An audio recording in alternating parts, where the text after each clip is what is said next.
Nuestro invitado hoy en el espacio CUNE, lo tengo aquí anotado para no dejarme nada porque es importante, es experto en negociación de incidentes críticos y análisis del comportamiento. Estudió con el FBI, no sé si sigue colaborando o no, pero bueno, eh, es guardia civil, en ejercicio, y digamos que es de esas personas que se dedica no solamente a negociar, sino a hacer que los malos piensen lo que queremos que piensen, creyendo que ellos son los que están pensando de verdad, de motu propio eso, y conoce perfectamente, yo estoy hablando ahora, él me está mirando de frente y sabe perfectamente cuál es mi estado de ánimo y si lo que voy a decir o no es verdad o mentira. Juan Manuel García López, ¿qué tal? ¿Cómo estás? Muy buenas, Bienvenido. encantado de estar aquí. ¿Todo en orden? ¿Todo en orden? De momento sí. Eh, mm, ¿Dirías que estoy nervioso?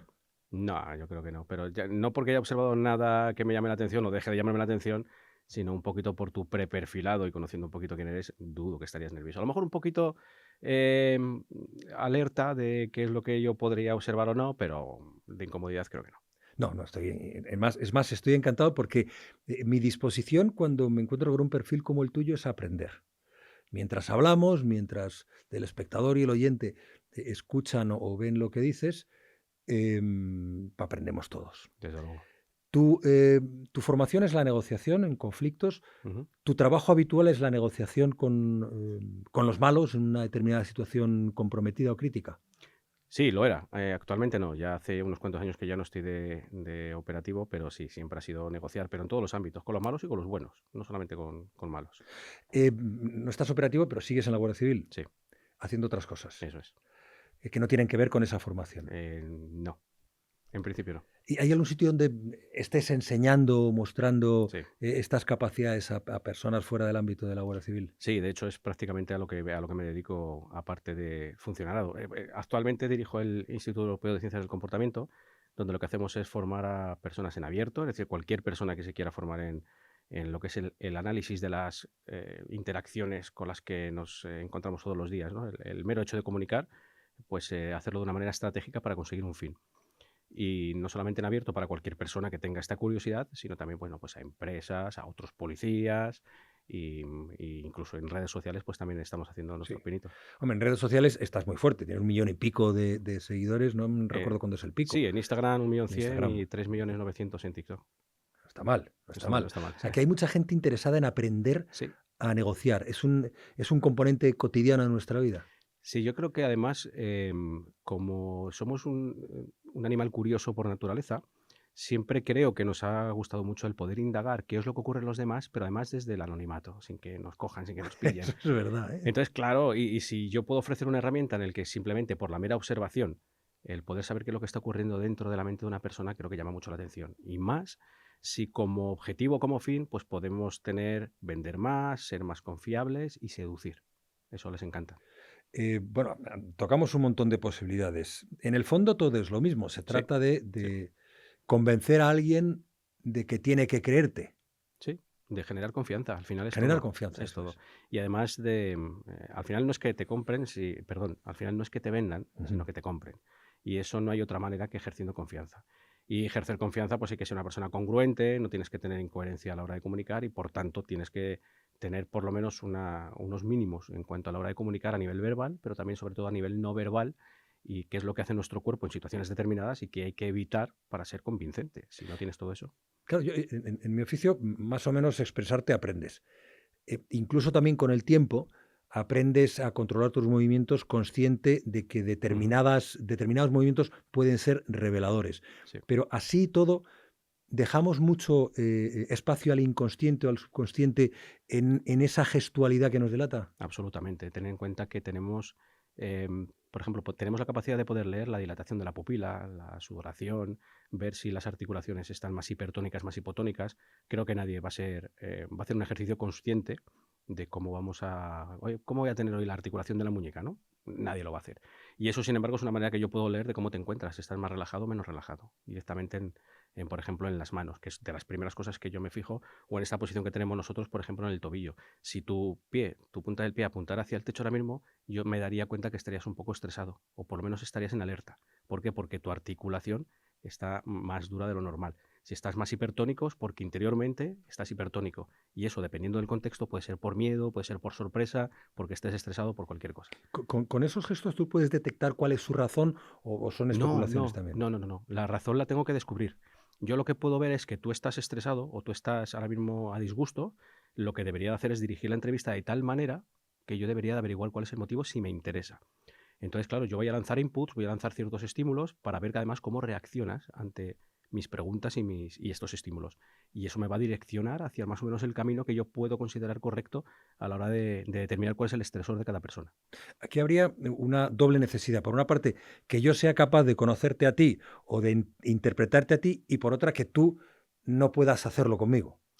Bueno, pero eso tiene digamos, es un arma de doble filo, pero en positivo. Si yo sé que tú eres capaz de analizarme a mí, yo también tengo la capacidad de poder ofrecerte lo que a mí me interese.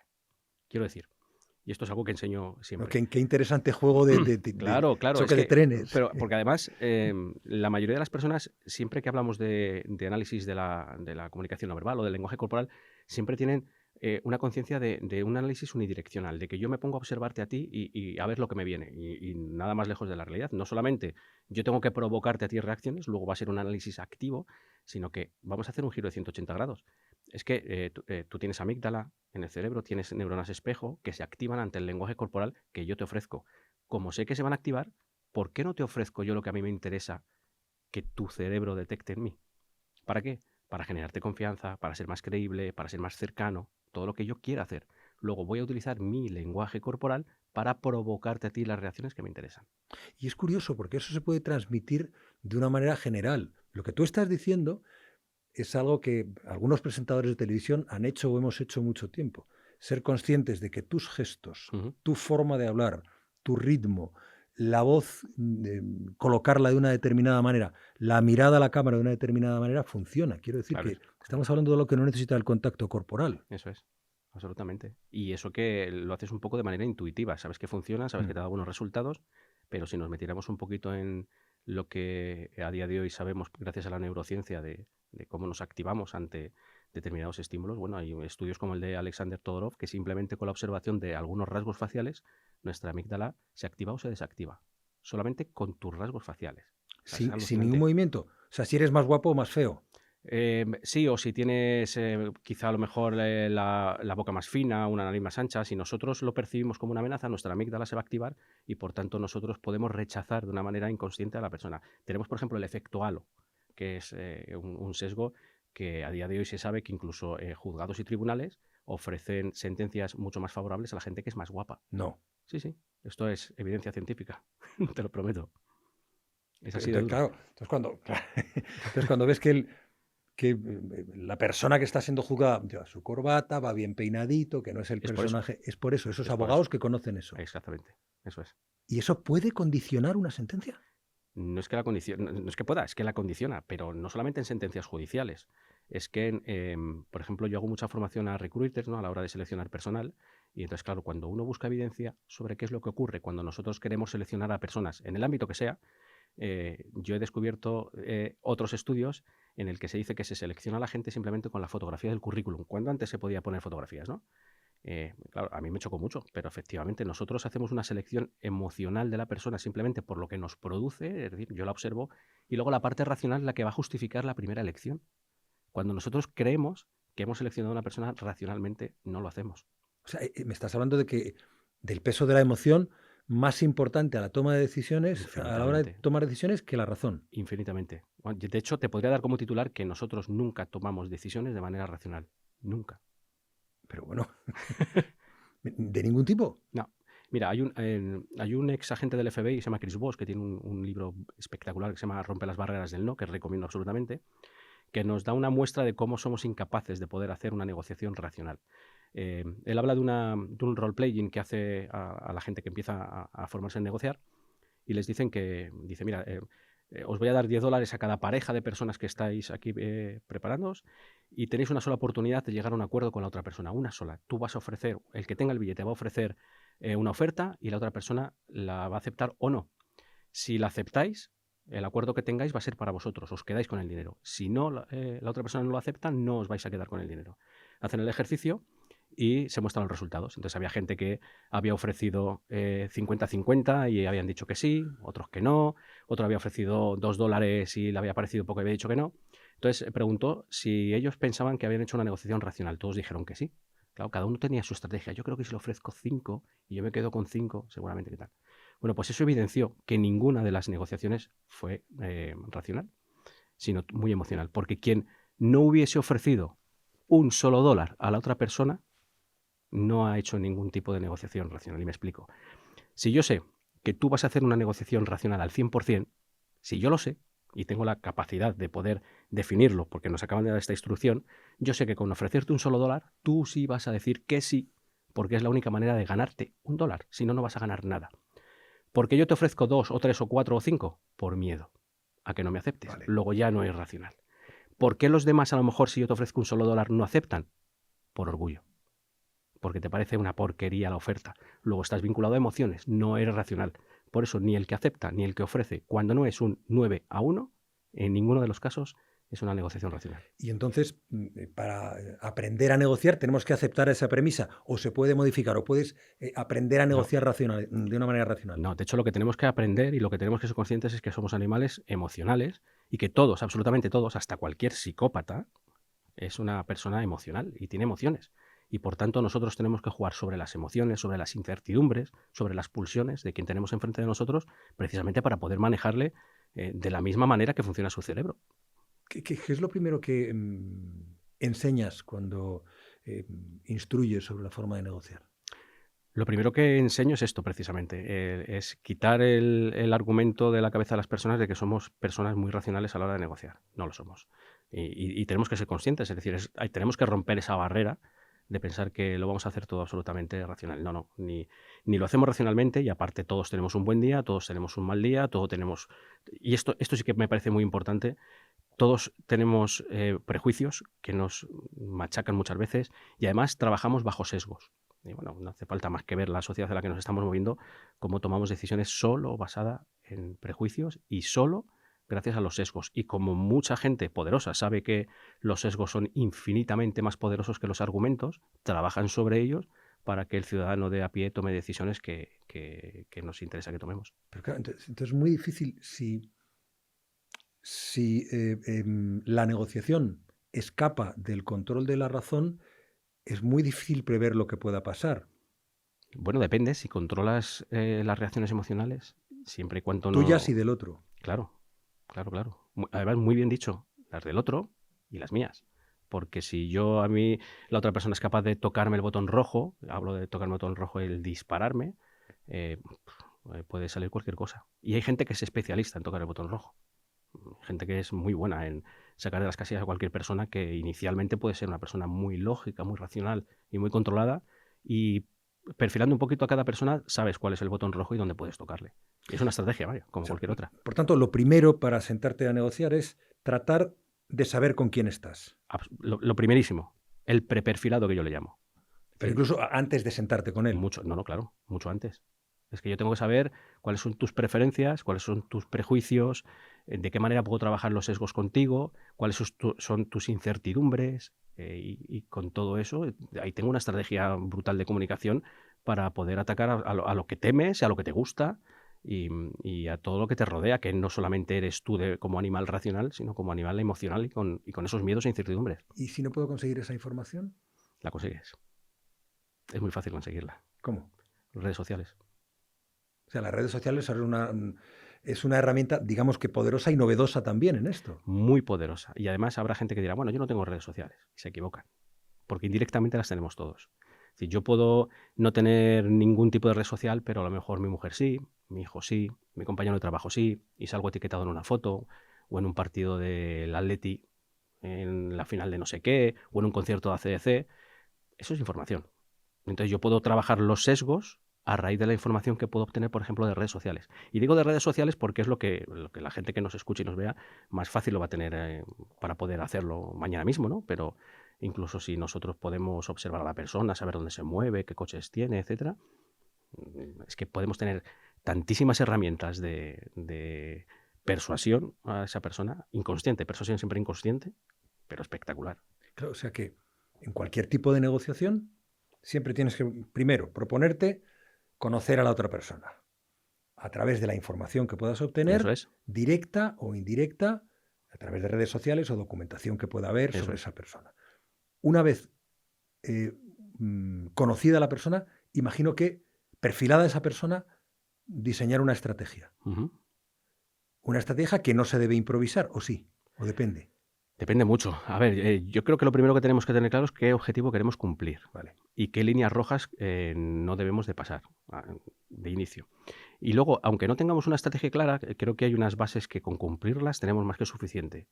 Y es, si voy a negociar un determinado, no sé, me lo voy a inventar un contrato, ¿no? Una compra, lo que sea, empezar a preguntar sobre las condiciones, sobre cómo es el proceso, cómo es todo, pero siempre con preguntas abiertas y dejar que la otra persona hable muy por encima de lo que hablemos nosotros. Eh, ya he escuchado varias veces y creo que correctamente dicen algunos expertos en oratoria del 80-20, del dejar que la otra persona hable un 80% y hacer que yo solamente hable un 20%. Porque en la escucha está absolutamente el poder de obtener información, de hacer que la otra persona se sienta bien, de que ventile a nivel emocional, de que se genere un rapport a nivel psicológico y que se pueda conectar y, desde luego, afinar mucho más la estrategia de comunicación para llegar a mis objetivos. ¿Hay un momento en que tú te puedes dar cuenta de que no vas a llegar a ningún lado? Sí, cuando una persona limita, por ejemplo, las respuestas ante preguntas abiertas, cuando eh, te contestan con un monosílabo. Hace poco vi una entrevista a una actriz, ahí no recuerdo cómo era el nombre, que bueno, le preguntaba a la periodista, ay, ¿cómo me gustaría que me pudiera responder cantando? Y le dijo, no voy a hacerlo. Entonces, hay respuesta y ya con Eso eso está claro. sabes Te han dicho que no. sabes cómo va a ir absolutamente todo, ¿no? Y entonces, pues, además, luego hay, por ejemplo, muchos gestos, muchas actitudes corporales de rechazo, de desagrado, que en el momento que lo ves es muy difícil evitarlo.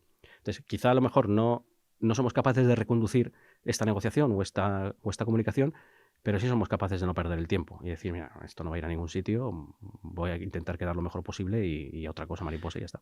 Estamos hablando de diálogos, negociaciones, digamos que normales. Ujú, Pero si tenemos que negociar una situación crítica, que tú también te has formado en eso, ujú.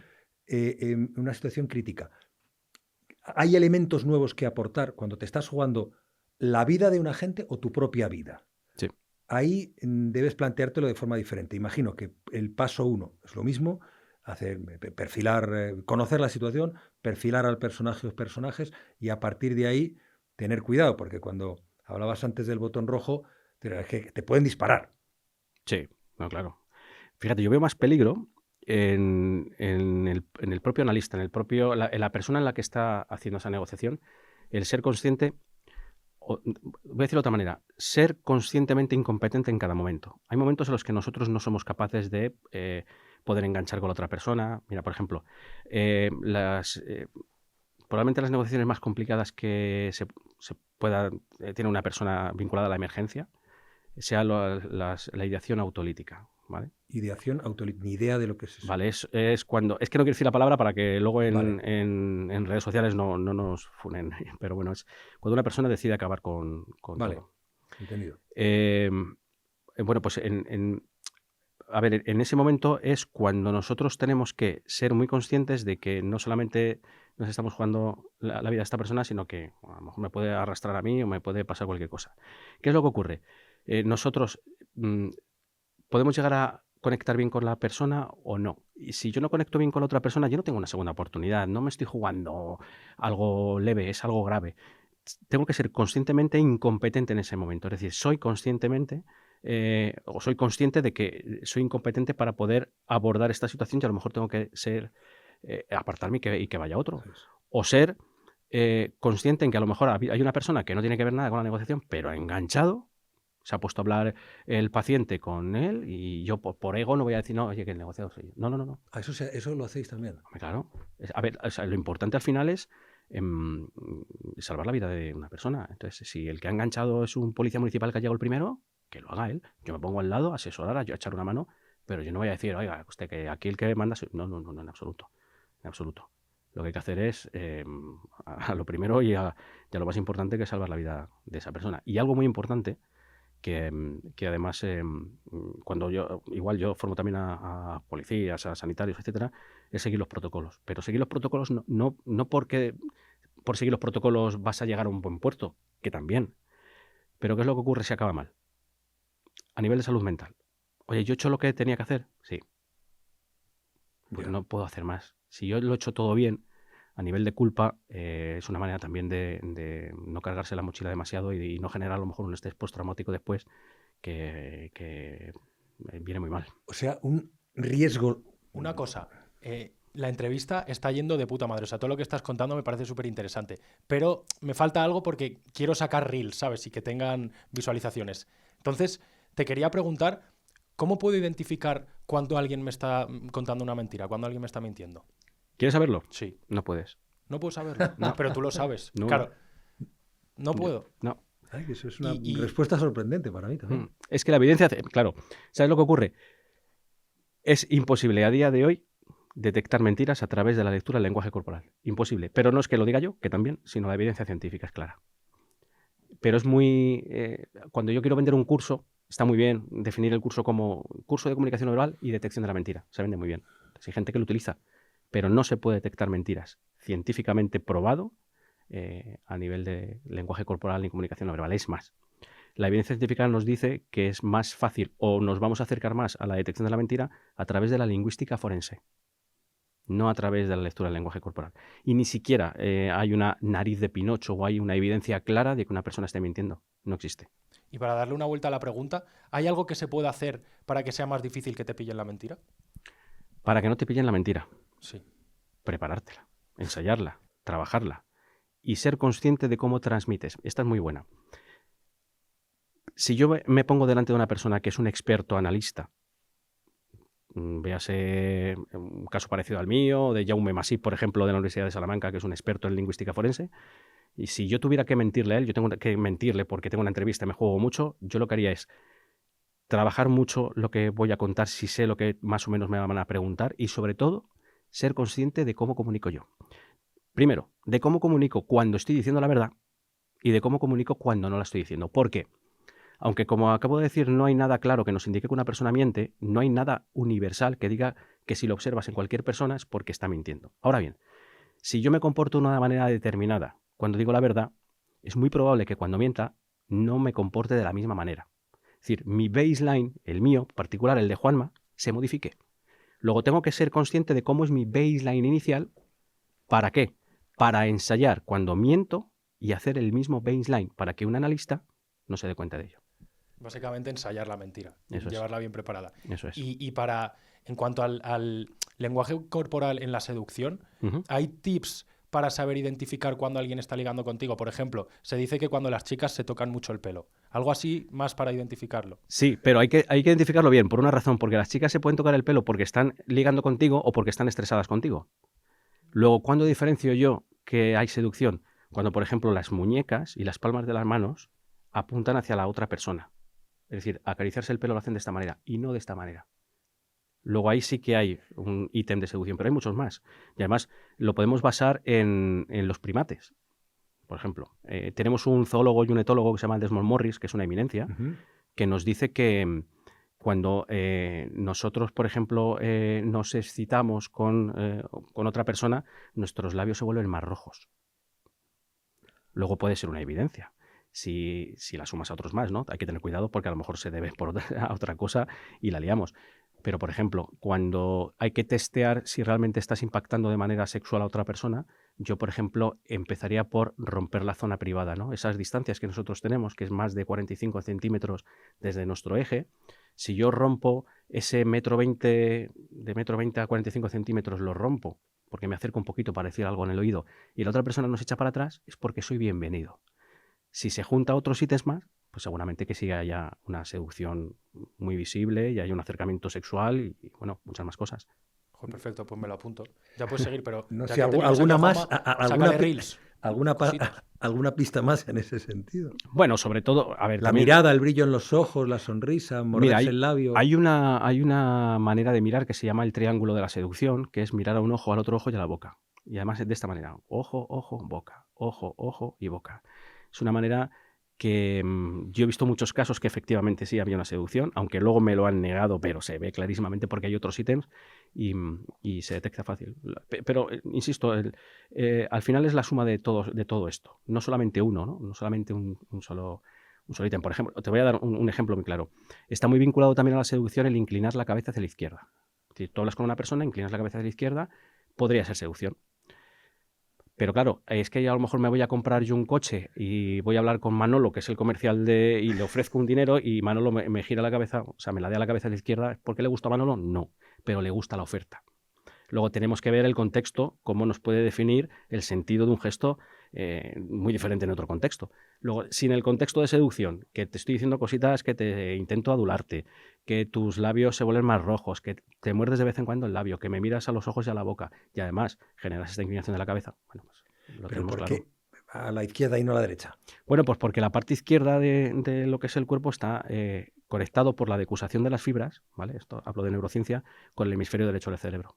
El hemisferio derecho del cerebro es el que está más vinculado o se activa más. Por ejemplo, tenemos la evidencia, los estudios, 49 estudios hizo en un metaanálisis Borot, de que hay una activación muy superior en el hemisferio derecho del cerebro en cualquier tipo de procesamiento emocional. A nivel motor, el hemisferio derecho del cerebro, ¿qué controla? La parte contraria del cuerpo.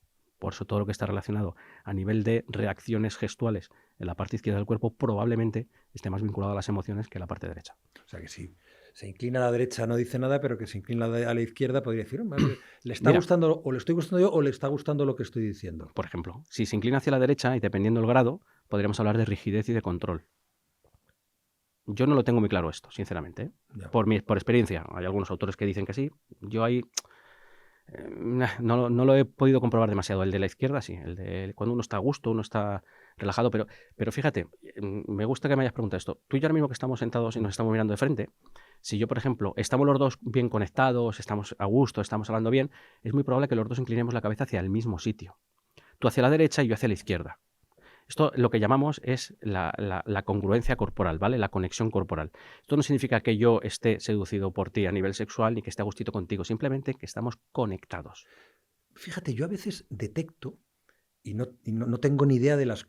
Estoy aprendiendo contigo hoy, ¿no? Que hay gente, y me ha pasado a mí, pero le pasa a alguien que tengo delante, que yo hago un gesto y él o ella se pone igual. Claro, Y que ella hace un gesto y de repente yo me veo y digo, estoy haciendo lo mismo que él eso o es, ella. eso Y es. eso es conexión, eso es sumisión, No, eso es... eso es conectar, está conectado. Eso es a través de las neuronas espejo.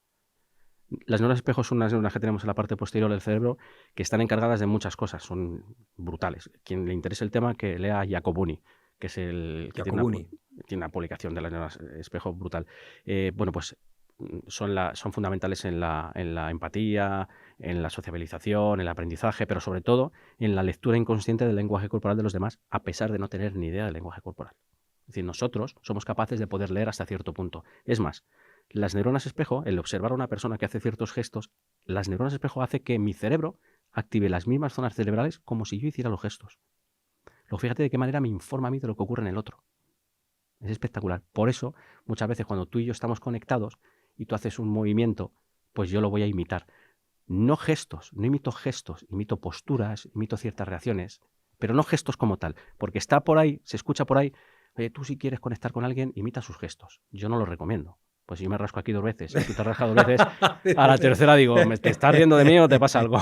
No, Entonces, pero es verdad, yo eso lo había visto, no tenía ni idea, pero pensaba que tenía algo que ver más con la sumisión, no, como los perros cuando se ponen así, que no. con una conexión normal. No, el efecto espejo es una conexión entre 2 personas, muy, muy conectadas. De hecho, se ha observado hasta personas que me puedes hablar a lo mejor de una herida que tienes y me haces así y me enseñas la cicatriz y me llega a doler. Eso es por las neuronas espejo. Que te llega a doler. Te llega como a picar, o sea, no un dolor excesivo, pero o sea, estamos tan conectados y mi neuronas espejo al observarlo, pues evidentemente llegas hasta notar la zona. Claro, estamos llenos de posibilidades de conocimiento que desconocemos a la vez. Sí, sí, sí. Claro, Sí, porque sí, cuando tú te formas en el lenguaje gestual, algunas cosas son evidentes. Sí, muchas. Pero hay muchísimas que no. Incluso muchas cosas que creemos evidentes son todo lo contrario. A mí me pasa a veces, ¿eh? Me pasa a veces que digo, y es todo lo contrario. Claro, es lo que le decías a él antes, ¿no? Que puede ser, un mismo gesto puede ser rechazo o puede ser por ejemplo, acercamiento. cruzarse de brazos. ¿Es un cierre? Mira, vamos a ver. Me parece interesante. ¿Es bueno que nos analicemos nuestros propios gestos para entenderlos los demás? Súper bueno. Porque no hay mejor feedback que el propio. Porque yo hago esto a menudo así en unas conversaciones. Y muchas veces cuando lo he hecho, sin perder el hilo de la conversación, digo, ¿por qué estás haciendo esto? ¿Porque te estás protegiendo? ¿Porque tienes frío o porque es cómodo para ti? Y normalmente si llego a la conclusión de que es lo primero, lo deshago rápidamente. Bien No hecho. por nada, sino no porque el otro vaya a entenderme, sino por una cuestión de respeto a mí mismo, Ujú. por no refugiarme en un gesto. Bien hecho. Entonces, ¿qué es un cruce de brazos? ¿Es un cierre? No, en este caso contigo no. En este caso es a lo mejor porque hace frío en esta sala, porque me encuentro muy bien y porque para mí resulta cómodo. Y luego hay otra razón, porque como esta corbata es muy fina y a veces se me abre la camisa aquí, pues me tapo así. Eso se llama elemento modificador. Mira, por ejemplo, el caso del cruce de brazos está súper extendido. De hecho, hay un cómico que sale mucho en redes sociales que lleva camisetas que dicen no te cruces de brazos, como que no te entra el humor. Bueno, al final es un chiste. Cruzarse de brazos puede ser un cierre, pero puede ser una apertura. Es decir, yo puedo cruzarme de brazos porque me interesa tanto lo que me dices que estoy Sí, cómodo. sí, es verdad. Y puedes incluso reafirmarme en una postura y decirte simplemente, hazme caso. Y me acabo de cruzar de brazos. No es un cierre. ¿Los hay de cierre? Sí. ¿Cuándo puedo yo intuir que es un cruce de brazos Claro, de ¿cómo cierre? diferencias? Elevo la barbilla, por ejemplo, aprieto los labios, doy un paso para atrás y mi cruce de brazos es elevado y tenso. Si es relajado y es bajo, no lo es. Ahí yo te leería como cerrado. Claro. O como bien has dicho, imagínate que yo estoy en una reunión de trabajo y me mira una compañera de trabajo que me encanta, que estoy súper enamorado de ella, y como tengo a lo mejor un poco de barriguilla y tal, pues lo que hago es cruzarme de brazos para que no se note la barriga. Es decir, hay que ser, en ese sentido, aplicar el sentido común, pero no es así. Es como, también se escucha el que se toca la nariz cuando hablas porque miente. Esto es casi Porque se toca la cultura. oreja o... Entonces, ¿te toca la nariz y eres un mentiroso? Pues evidentemente no. O sea, es que hay tantísimas posibilidades con la nariz y aparte elementos modificadores. Puedes ser alérgico, puedes tener una rinitis, puedes tener un resfriado, puedes tener muchas cosas. Y además, a nivel de reacciones corporales en la nariz, hay muchas y muy diferentes. Oye, Y tú ninguna tiene que ver con la mentira. estabas diciendo antes una cosa, pero me vas a aclarar inmediatamente, pero me gustaría ir un poco más a eso. Hay un refrán que dice antes se pilla un mentiroso que un cojo, ¿no es verdad? No, ojalá. No, no es verdad. Pero es verdad, a mí, por ejemplo, casi siempre me pillan en las mentiras, sobre todo mi mujer. Claro. Claro, y yo digo, claro, no me lo he preparado. Pero dicen, no, es que no me la cueles porque me la estás colando y tal. Pero tiene su lógica, ¿eh? Tiene su lógica. Tu mujer conoce tu baseline, Sí, lo que lo que hablábamos hemos antes, hablado sí, un poco antes. está conseguido. Ese Sí. es el baseline. Es decir, cuando yo conozco el baseline de mis hijos y yo les pregunto algo comprometido y su baseline es otro, digo, aquí pasa algo. Aquí ocurre algo. Oye, ¿quién se ha comido las galletas? Si mi hijo nunca mete los labios hacia adentro de la boca, el día que le pregunto si se ha comido las galletas y hace eso, ¿qué significa contención verbal? ¿Por qué te estás conteniendo a nivel verbal? Es decir, has roto tu baseline, algo está ocurriendo. Pues eso ocurre con los más allegados. Somos capaces de poder detectar más en los más allegados, pero nada más. Oye, estabas hablando hace un momento del el valor de la neurociencia en este, digamos, en un aumento de las posibilidades de conocimiento del otro, de negociación en sentido beneficioso para uno. ¿La inteligencia artificial juega algo en esto? Mucho. Yo he participado en varios proyectos con la inteligencia artificial para poder leer a los demás, ¿no? No sé si recordáis el incidente de Will Smith en la entrega de los Oscars, cuando Sí, le dio el bofetón a este perfectamente. hombre. Pues al poco salió una inteligencia artificial haciendo una lectura de las microexpresiones de Will Smith y te decía 98% ira, luego a los 3 segundos 33% sorpresa. Bueno, es un error. ¿Por qué? Porque lo único que está dando es cierto significado a ciertos movimientos musculares del rostro. Entonces, si yo frunzo el ceño, la inteligencia artificial va a decir que es ira. Pero yo puedo fruncir el ceño también por extrañeza. O para prestar atención. Exactamente. Por concentración. O porque Concentración. soy medio miope. Es decir, puede ser por muchas razones. Luego, no me va a poder descartar esto. La inteligencia artificial, en este ámbito, a día de hoy, es incapaz de poder leer el contexto, que es lo que va a definir todo. Es decir, yo puedo saber cuándo es extrañeza o cuándo no por el contexto, pero la inteligencia artificial no. Entonces, ¿puede ser una herramienta para un analista? Sí, puede ser una herramienta porque te va a dar unos porcentajes que a lo mejor, si estoy mirando el tobillo, soy incapaz de poder ver qué acaba de ocurrir con la ceja, pero nada más, poco más, de momento. Yo no sé hasta qué punto podremos llegar. Yo veo difícil leer un contexto. Ya. Oye, Juanma, esto tiene reglas universales. Es decir, Sí. tú te has formado en Estados Unidos, entiendo, con el FBI y tal, lo vemos en las pelis, por eso nos suena, nos llama la atención, pero aquí en Tailandia, en Estados Unidos, en Mozambique, ¿el idioma es el mismo? Sí y no. Mira, ya me he puesto yo así como... ¿Has visto? Ya hemos conectado, ya hemos conectado. Pues mira, sí y no. Hay ciertos resultados corporales que son muy universales. Cualquier tipo de reacción fisiológica que nuestro cerebro determine que es para protegernos, por ejemplo, va a ser exactamente igual en todo ser humano, ¿no? El hecho de cuando nos pegamos un susto, encogernos y tapar zonas vitales, eso lo hacemos todos. Las emociones en el rostro, en principio, deberían de ser universales. Las conocidas como las primarias lo son, pero luego hay ciertos gestos que no tienen que ver con... no son universales, tienen que ver mucho con la cultura de la persona. Bueno, puedes ver Bulgaria que dicen sí haciendo esto, por ejemplo. Pero doy un paso más, es decir, dentro de la universalidad de ciertos gestos hay un filtro cultural muy grande. Y te explico, por ejemplo, el rostro de sorpresa, que sería elevando las cejas y cayendo la mandíbula. Es universal para un japonés y para un cubano. ¿Pero lo va a mostrar igual el cubano que el japonés? No. ¿Por qué? Porque por cultura el japonés no evidencia tanto las respuestas emocionales como a lo mejor el cubano, o el de Cádiz, o el quien sea, ¿no? Luego sí hay un freno cultural en algunas cosas, muchas cosas. Y luego, por ejemplo, la escritura, la manera que tenemos de aprender a escribir también tiene que ver con algunos gestos, ¿no? La direccionalidad de cuando nosotros presentamos el pasado o el futuro tiene que ver con la manera que hemos tenido de aprender a escribir. O sea que un árabe no dice... Correcto. No dice pasado y futuro. Lo diría en sentido contrario. Claro, claro, exactamente. Las lenguas semíticas que lo hacen de derecha a izquierda, pues lo posicionan de esa manera. Oye, muy guay esto, pero piensa todo el rato, siempre te lo digo, lo de los reels, que es lo que importa para llegar a la gente joven. Estoy aprendiendo mucho con él. Juanma, te puedo llamar Juanma, ¿no? Sí, sí, claro. ¿Cómo puedes detectar a una persona que es psicópata o que tiene alguna psicopatía? Bueno, si es un psicópata integrado no lo vas a poder detectar, porque los psicópatas integrados son personas que gozan de este trastorno de la personalidad, pero que saben lo que tienen que hacer en cualquier momento y son capaces de impostar cualquier tipo de emoción que no sientan. Luego no vas a poder detectarlo. Y además la psicopatía es un espectro, es decir, va de menos a más. Y digamos, en lo alto de la pirámide de personas que... me voy a ir, por ejemplo, a Ted Bundy, que es era un psicópata, un asesino en serie, que le encantaba hacer daño, que mataba por placer, que le encantaba hacer sufrir a las personas, etcétera. Pues te vas a dar cuenta en el momento que te están haciendo daño y que en el momento que puedes medio decir, esta persona aquí ocurre algo. A nivel de analista, yo creo que una manera de poder llegar a plantearse cuando una persona pudiera gozar de una psicopatía de alto nivel es cuando las reacciones emocionales que no controlamos no están presentes cuando deberían de estarlo. Por ejemplo, si en un momento dado, no sé, estamos en un velatorio porque se ha muerto una persona muy querida para el grupo y estamos todos muy tristes, un psicópata integrado va a elevar las cejas en el interior, la comisura del labio va a tirar hacia abajo, pues porque yo lo puedo controlar, ¿no? Y voy a mostrar la tristeza como se espera que se muestre.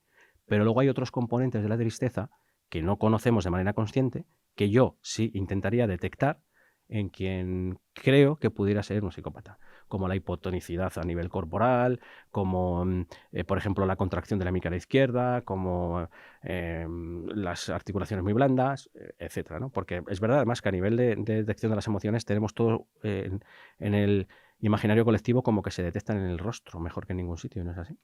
Entonces yo me fijaría en estos sitios donde no se suele controlar para ver si efectivamente estás triste o no estás triste, lo estás impostando. Intentaría provocar reacciones emocionales en aquella persona que yo podría prever que pudiera serlo. Oye, y hablando de detectar a este tipo de personas, tú cuando estás en un sitio con mucha gente, ya sea en el metro o en Gran Vía un 30 de diciembre, ¿cómo puedes intuir que una persona va con malas intenciones, que una persona quiere robar carteras? Además me fijo mucho. Pues normalmente es porque tienen un foco muy definido. Son personas que parece que están andando sin un rumbo concreto en inicio y tienen un sobrecontrol del entorno. Es decir, son personas que miran hacia un sitio, que miran hacia otro, además, y luego enseguida focalizan sobre alguien que no va con ellos. Entonces hay que mirar mucho dónde va el enfoque activo de este tipo de personas. Pero no es fácil, ¿eh? Y menos un 30 de diciembre en Gran Vía, ya te digo yo que no ves. Ya. Y en cuanto a los políticos, ¿tú notas que haya alguno en específico que mienta más que los demás? ¿O que se le note más que está mintiendo? No, yo creo que mienten todos igual. Todos por igual. No hay Sí. ninguno que digas, ufa, este se le está notando mucho. Yo creo que todos, en política en general, todos dicen lo que se espera que tienen que decir. Porque, salvo casos muy concretos que les da un poco igual, Donald Trump, Javier Milei, que les da igual todo, y hacen lo que tengan que hacer y dicen barbaridades y tal, y bueno, pues ahí está que no les ha ido mal. Pero la mayoría son muy comedidos y tienen una estrategia muy clara. Pero incluso además políticos como Gabriel Rufián, que me parece una persona que comunica de una manera muy certera, o sea, es un tocador de botón rojo profesional, me parece muy bueno, lo hace con una estrategia determinada, ¿no? Y es capaz de sacar unas balas en el Congreso con un efecto concreto para un objetivo concreto. Entonces, a nivel de mentira, creo que bueno, es intrínseco ¿Y no hay a la ninguno al que política. se le note más cuando está mintiendo? Así que se te venga a la cabeza. No, tengo mis teorías, pero como no están demostradas no podría decírtelo. Vale, la respeto, entonces. ¿Algo más? No, de momento no. Bien. Pero eso, tú piensas en lo de los reels. Los reels. Los reels. Hay una cosa, la mirada del asesino. Ujú. Yo he tenido esa experiencia, afortunadamente en una cárcel, en la que yo no estaba preso, sino hablando con presos. Me pasó hace unos 10 años y no lo he olvidado nunca, y de hecho alguna vez he escrito sobre eso pensando en esa mirada. Estaba dando una charla a un grupo de presos y había, más o menos donde está él sentado, un tipo bien parecido, pelo engominado hacia atrás, que no movió un músculo en nada, no expresaba ninguna emoción. Yo le miraba con cierta inquietud porque me daba miedo. Luego me dijeron quién era. Ese tío ha matado a más de 100 personas. Es un sicario. Psicópata, ya te lo digo yo. Hostia, menos mal que estaba en prisión. Pero sí, es la mirada del asesino. ¿Tú esa me la puedes definir? Sí, te la puedo definir, y además le he aprendido de un experto en comunicación oral argentino que desconocía este dato, o sea, de verdad que lo desconocía, y cuando de hecho le escuché a esta persona, bueno, es un antropólogo, es una mente privilegiada, dije yo, ¿qué tontería acaba de decir este señor? Y me empecé a fijar, y claro, dije yo, Dios mío, que es verdad. Mira, una de las miradas que más he visto yo después de escuchar a este señor es como una caída de los párpados superiores, ¿vale? Son miradas fijas, es verdad que luego hay evidencia científica que te explico que es brutal también con respecto al control a nivel gestual. Pero la mirada es una mirada donde los párpados superiores caen relajados en situaciones donde no debería de haber una situación así, ¿no? Como muy, muy relajado. Además con un foco activo muy, muy grande hacia la persona, muy pocos parpadeos. Y este experto nos define que él lo ha visto en asesinos en serie, que además son psicópatas, y lo ha visto también en tiradores activos, estos que se meten en un centro comercial con un fusil y se lían a matar a la gente. Y además lo suelen ver en momentos en donde cualquier tipo de ser no psicópata no estaría con esa relajación de párpados, sino que estaría muy tenso. Sería incluso más normal casi que se viera toda la esclerótica del ojo, ¿no? Por la tensión, si no están tranquilos. Y se ven en muchos. Bueno, de hecho yo en mis redes sociales he publicado unos cuantos porque desde ese momento, cada vez que lo veo lo voy poniendo porque me llamó muchísimo la atención. Luego hay, por ejemplo, a nivel de evidencia científica con respecto a los psicópatas, se hizo un estudio, creo recordar que fue en Canadá, donde, bueno, se hicieron entrevistas a diferentes reclusos y a la par se les hacía unos test de personalidad, ¿no?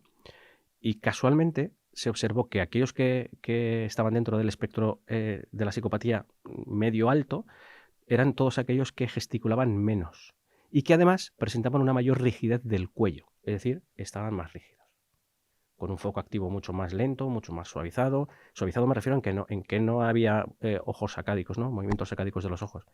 Entonces, mezclando todo esto, sí que podríamos definir a lo mejor ciertos gestos un poquito más compatibles con este tipo de personas. ¿Sí?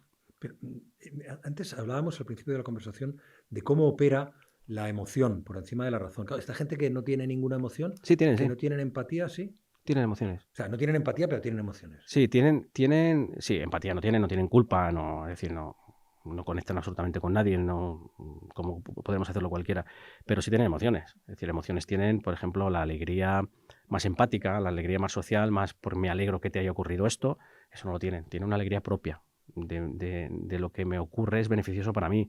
Tienen miedo, para mí, una tristeza por otro no lo va a tener nunca. Entonces es una serie de emociones mucho más cercanas a él y sobre todo luego tiene, por ejemplo, una gran exposición a la ira. Hay psicópatas que son muy violentos y muy reactivos, ¿no? Que mucha gente piensa que es el psicópata asesino y tal es como muy planificador, tal, sí, pero también tiene reacciones muy viscerales, ¿no? Tienes el caso de Richard Kuklinski en Estados Unidos, que mató más de 200 personas, que mataba con una violencia extrema, porque se enfadaba mucho. Y era un psicópata importante. ¿Matar puede dar gusto? Pues por lo visto sí, yo no lo concibo, pero hay gente que lo busca porque es la única manera que tienen de poder tener sensaciones diferentes a las que tienen en su vida habitual. Es decir, un psicópata digamos, de la parte alta de la tabla no va a poder obtener ciertas sensaciones si no es por el dominio, si no es por la sumisión, por ese poder sobre otras personas que llega en su, digamos, el culmen llega en el asesinato, ¿no? En el poder matar a una persona y sentir ese poder llega incluso a despertar instintos sexuales en algunos asesinos, llegan a tener erecciones, ¿no? Cuando están matando a personas. Claro. O sea que... ¿Alguna vez te has encontrado en una situación de estas frente a alguien realmente peligroso o en una negociación complicada? ¿Con terroristas o con rehenes? Fíjate, yo lo que más quizá me ha impactado, muy lejos de a lo mejor de cualquier tipo de negociación así un poquito más rara, han sido más de delincuentes sexuales y sobre todo vinculados con los niños, ¿no? Ya, eso es terrible, sí. Es terrible. Yo no sé si además es un poco eh, por mis prejuicios también y intento ser consciente de que trabajo bajo sesgos importantes en ese sentido y mis prejuicios son enormes, pero he visto maldad en algunos, enorme, enorme, y como padre me aterra. Claro, eso te iba a preguntar, el mal está ahí y lo Sí, tenemos cerca. sí, lo tenemos cerca y no es por alertar a nadie, ni muchísimo menos, pero gracias a no sé a qué, pero desde luego vivimos ahora mismo en un país donde la seguridad es alta, pese a que Algo tendréis que ver los cuerpos de seguridad, sí, ¿no? sí, claro, hombre, desde luego, ¿no? Aunque sí es verdad que la cosa no se está poniendo muy allá, pero aún así uno puede andar por la calle hablando con un iPhone y no pasa nada, ¿no? Pero yo he tenido una época de crianza de mis hijos donde yo no podía perder de vista en el parque, por las cosas que he tenido que ver. Y eso me aterraba. Y luego lo hemos visto, es decir, hemos visto agresores sexuales. Por ejemplo, el pedófilo de Ciudad Lineal era vecino mío. Entonces, yo muchas veces mi mujer me decía, estás obsesionado, tranquilo y tal. Y pues mira, el vecino que tenías, ¿no? No es común, no es normal, pero estar está. Entonces, no hay que obsesionarse, pero hay que estar pendiente, claro. Juanma, ¿qué es lo que más te piden, te demandan, enseñas a la hora de hablar de negociación y lenguaje gestual, las personas a las que les das clases o les Bueno, enseñas? inicialmente casi todo el mundo viene con el chip de la detección de la mentira. Para que luego lo digas, chico. Sí, sí, pero hay que ser honesto. Yo parto de la base que el que se vaya al final de una formación mía no tenga el concepto de engaño, ni muchísimo menos. Yo soy honesto y digo, mira, esto yo no te lo voy a enseñar porque no se puede enseñar, ¿no? Pero bueno. Pero las personas quieren, depende del perfil, pero por ejemplo, me vienen muchos padres y madres con preocupaciones sobre el tema del bullying, del acoso en sus hijos. Me vienen personas con relaciones con la salud mental complicada, donde quieren conocerse un poquito más. Tengo muchos alumnos también vinculados con el autismo, con familias con autismo, donde viene muy bien esta herramienta porque ciertos grados de Asperger o de autismo muy inicial me refiero dentro del espectro, pues cuando no es muy alto, una de las cosas que les ocurre es que son incapaces de detectar ciertas expresiones o de detectar que una persona se haya enfadado o no. Entonces les ayudo de que manera consciente sí que puedan llegar a leer ciertas reacciones, ¿no? Que de manera automática lo hacemos nosotros. Y luego a nivel de negocio, pues la gente necesita no perder el tiempo, darse cuenta de cuando la cosa tiene posibilidades o no tiene posibilidades. Entonces, aquí es verdad que hay que hacer una mezcla más de comunicación en general, no solamente de comunicación no verbal, sino de estrategias de comunicación y de poder lanzar ciertos inputs donde tú vas a poder observar si hay una posibilidad o no de poder llegar a un acuerdo, por lo menos beneficioso para uno. Me gustaría insistir en eso, porque antes hablábamos de algunas referencias que hay que tener en cuenta. Si alguien se cruza de brazos y levanta lo tienes complicado. Pero, ¿cómo saber que un no es un sí o un sí puede ser un no? Pues, por ejemplo, si yo te digo que algo a mí no me ha gustado, pero sin embargo hay una ligera sonrisa en mi rostro y un avance hacia adelante, pues a lo mejor puede ser que sí, pero quizá eso sería lo más complicado de ver. Lo más fácil de ver es cuando alguien te dice que está muy bien todo, lo típico, ¿no? Un jefe que te dice, me parece muy bien, lo tengo en cuenta, sí, lo voy a considerar.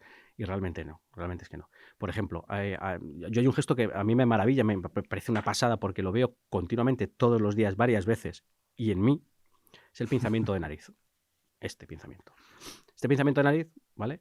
Puede significar cualquier cosa, quiero decir. Puede significar resfriado, puede significar 1000 historias. Pero tú imagínate que tú estás delante de una persona, estás negociando lo que sea, o estás comentando lo que sea, y te estás dando cuenta que lleva 20 minutos y no se ha tocado la nariz. O media hora y no se ha tocado la nariz, ¿vale?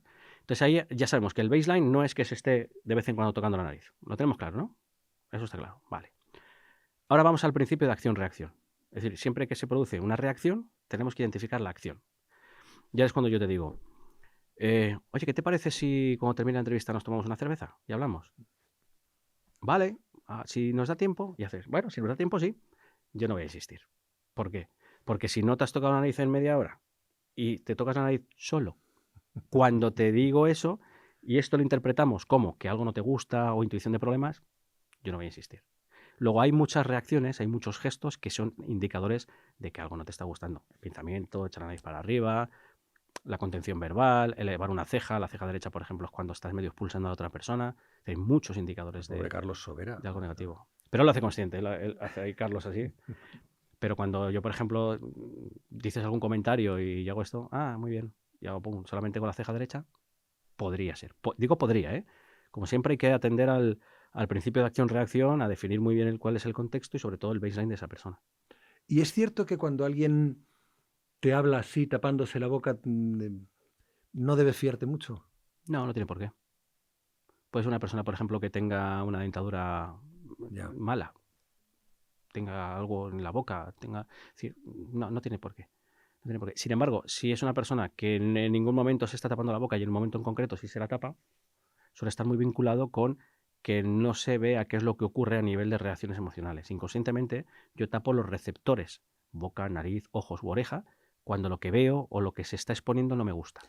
O sea que es importante atender algún gesto que no hemos visto durante toda la conversación. Eso es. Y tratar de interpretarlo. Es más, te voy a poner un ejemplo real. Una enfermera del Suma 112 de aquí de Madrid hizo una formación mía y ella que se acordaba mucho de acción-reacción, acción-reacción. Yo le decía muchas veces, a veces no hace falta ni saber qué significa un gesto, simplemente verlo y ya sabes que ha ocurrido algo.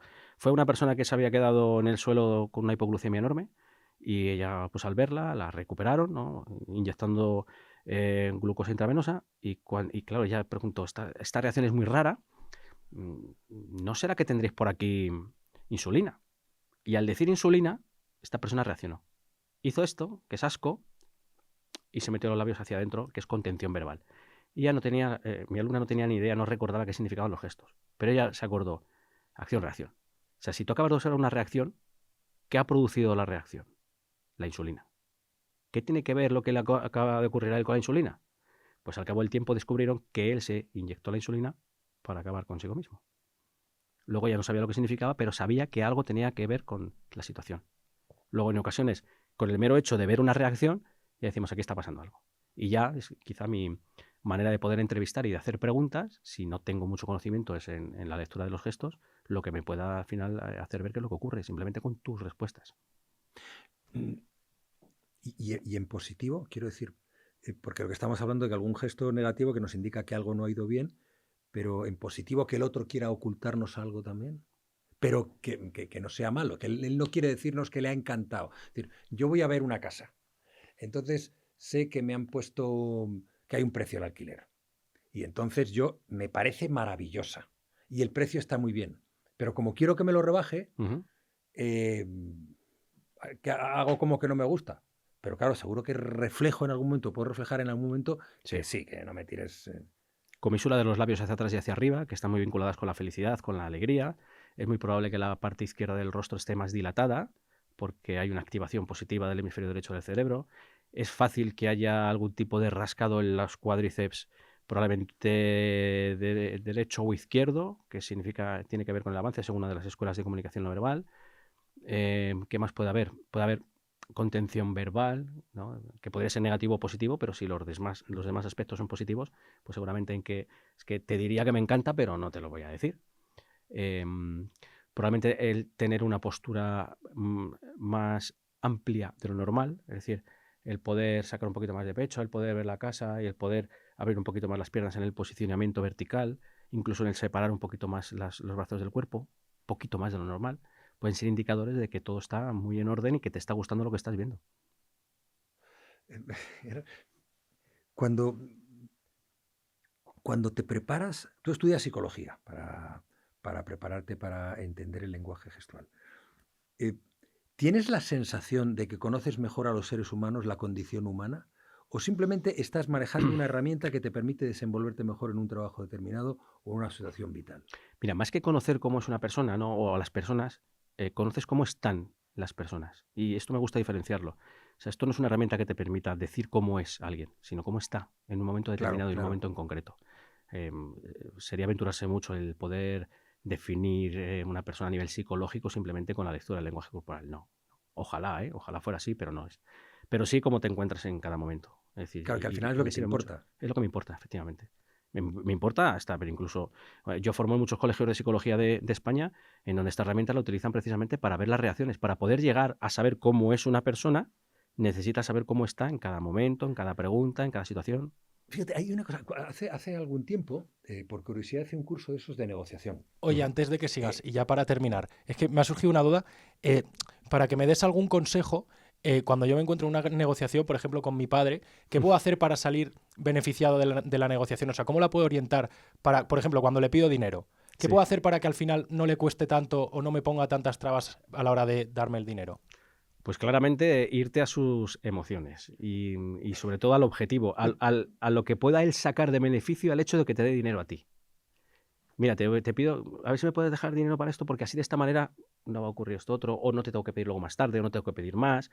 Ojo, ¿eh? Entonces el win-win, tú siempre tienes que negociar con el win-win, la otra persona siempre tiene que ganar algo. Y que en ocasiones el win de la otra persona es simplemente la protesta, también puede ser. Pero ¿cuántas Depende. veces te he dicho, vale, ¿qué me das a cambio? Ahí está. Sí, sí, claro. Pero otras muchas veces me has dicho que no, rotundo. Entonces ahora, claro, ya sabiendo esto, voy a plantear mis negociaciones de otra manera. Ofreciéndote siempre algo a cambio. Eso Obviamente es. vas a salir perdiendo tú, pero... Pero no se lo digas. No, ya. Es que soy muy sincero. Vale, muchas gracias. Ya negociaremos. Juanma, yo decía antes, tengo curiosidad también por estas cosas desde hace mucho tiempo. Y yo hice un curso que además tiene en internet, vende en internet un amigo mío, sobre negociación en el ámbito de la empresa. Y decía que es muy importante, por ejemplo, dormir el día anterior, estar descansado, estar lúcido. Y luego todo lo que tú has hablado de tener preparado el perfil del otro y tener preparadas varias respuestas ante varias posibilidades. Eso es así. Sí, pero no tener demasiadas respuestas. Siempre hay que tener pocas posibilidades. Y me explico. En ocasiones nos bloqueamos porque tenemos tantas posibilidades que no sabemos cuál coger. Y eso es algo peligroso. Y te lo digo porque me ha pasado. Es decir, sí que tengo que tener un abanico de 180 grados, por ejemplo, pero que cada radio esté separado por muchos grados y tener a lo mejor 4 opciones, pero no tener 16, porque si no al final cuál cojo. Y de verdad que hay muchos bloqueos por la inmensa posibilidad que tengo de poder coger varias cosas. Pero sí, absolutamente de acuerdo. Y es más, yo incluso recomendaría que cuando nosotros tenemos una negociación importante, una entrevista importante, utilizar nuestro lenguaje corporal hacia nosotros. Mira, en neurociencia se ha descubierto ahora que los sentidos no son 5, sino 7, porque tenemos la propiocepción y la interocepción también como sentidos que se nutre el cerebro para poder percibir qué es lo que ocurre en nuestro ambiente. O sea, la idea que tenemos de nosotros mismos. Eso es. Tenemos los clásicos y además tenemos la interocepción, que es la información que dan los órganos que tienen neuronas hacia el cerebro, como son el corazón, como es el intestino, como son los pulmones. Va a dar información a la parte consciente del cerebro. Y luego tenemos la propiocepción, que es qué es lo que ocurre en el lenguaje corporal y que se nutre el cerebro, la parte consciente de nuestro cerebro, gracias al lenguaje corporal. Primero reacciona nuestro cuerpo ante situaciones negativas y de estrés y luego coge esa información el cerebro. ¿Por qué digo esto? Porque sabemos a día de hoy, y hay mucha evidencia científica que nos dice que una persona que está tumbada o sentada divaga más que una persona que está erguida. Luego voy a estar erguido más tiempo antes de la negociación que si estoy que estar sentado o que estar tumbado, ¿no? Muchas veces como que nos queremos relajar y a lo mejor no nos viene tan bien. Incluso las posiciones más erguidas y más expansivas hacen que recordemos muchísimo mejor las cosas que cuando estamos un poquito más encorvados y más recogidos. Y hay evidencia científica de Amy Cuddy, Jab y Courtney en el año 2010. Amy Cuddy es una socióloga de la Universidad de Harvard que llegó a la conclusión de que cuando nosotros nos ponemos una postura expansiva, como muy empoderada, que se llama ahora, ¿no? Pues elevación de la barbilla, sacar pecho, brazos en jarra, etcétera, llegamos a subir la testosterona un 20% y a bajar el cortisol un 25%. Es verdad que se ha intentado replicar este estudio y no ha salido de la misma manera, pero también es verdad que hay otra evidencia científica que sí nos dice que nos pone un poquito más activos y de manera más positiva. Entonces, ¿por qué no, antes de una negociación importante, pasar 2-3 minutos, a lo mejor en el baño o en una salita donde no nos ve nadie, pues con este tipo de postura mucho más amplia, mucho más erguida y ponernos a tono, ¿no? Si hemos descansado bien, nos hemos alimentado bien, nos hemos hidratado bien y estamos más o menos bien, pues vamos a hacer esto que seguramente nos venga muchísimo mejor. Juanma, muchísimas gracias. He aprendido mucho de ti. Me Yo alegro. creo que todos los espectadores y los oyentes que han querido han podido sacar conclusiones. Y quiero terminar este diálogo, como siempre, con el cierre de la invitación a través de este regalo, que es el pin nuestro. Pues muchas gracias. Pertenecer al club del señor Wolf, que es ese club que formáis los que pasáis por aquí, aportáis, compartís y sugerís o nos enseñáis, como ha sido tu caso. Muchísimas gracias. Muchísimas gracias a ti, un honor.